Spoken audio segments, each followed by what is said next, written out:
મિત્રો, ચૈત્ર વસાવાને મળેલી 7 વર્ષની જેલની સજાએ એક નવો વળાંક આપ્યો છે।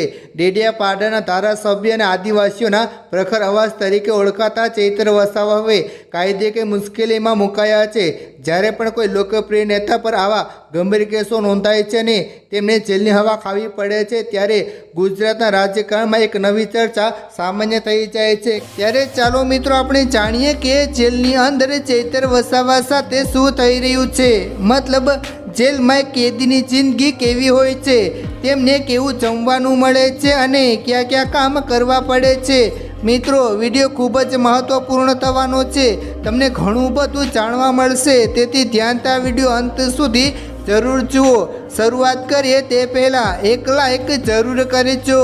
જેલમાં એન્ટ્રી વખતે કેદી પાસે કોઈ હથિયાર વગેરે છે કે નહીં તેની સંપૂર્ણ તપાસ કરવામાં આવે છે। ત્યારબાદ તેમના ફિંગરપ્રિન્ટ અને ફોટા લેવામાં આવે છે અને પછી તેને કેદીનો યુનિફોર્મ આપવામાં આવે છે। આ પછી વારો આવે છે તેમને સેલ કે બેરેકમાં મોકલવાનો।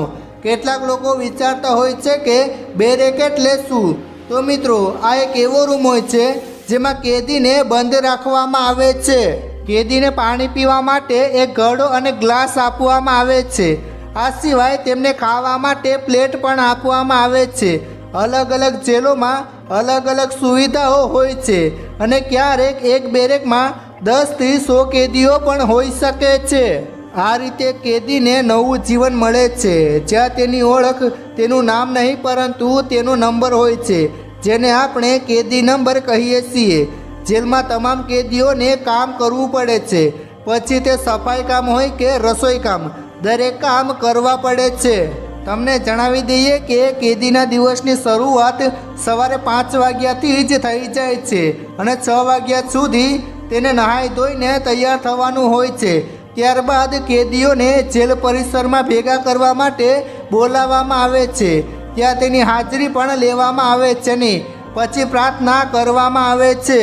પ્રાર્થના બાદ કેદીને ચા નાસ્તો આપવામાં આવે છે। નાસ્તો કર્યા પછી કેદીને અલગ અલગ કામ આપવામાં આવે છે, જેમ કે વૃક્ષો અને છોડને પાણી પાવવું, જેલની સફાઈ કરવી વગેરે।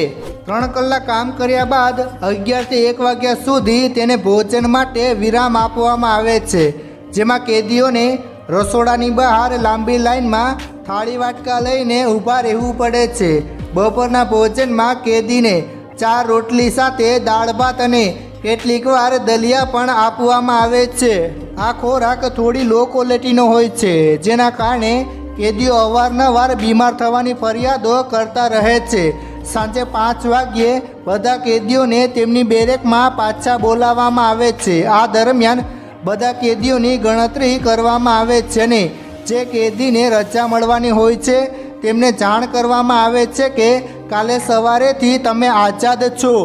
આ પછી જે કેદીઓને રસોઈ બનાવવાનું કામ આવડતું હોય તેને રાંધવા માટે મોકલવામાં આવે છે અને રાંધવા અને ખાવાનો સમય 8 વાગ્યા સુધી રહે છે।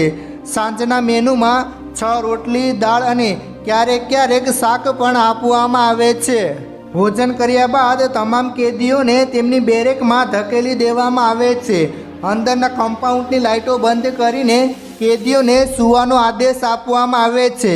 તો મિત્રો, કઈ આ રીતે કેદીનો એક દિવસ પૂર્ણ થાય છે અને બીજા દિવસે ફરી 5 વાગ્યે ઉઠીને રૂટીનની શરૂઆત કરે છે।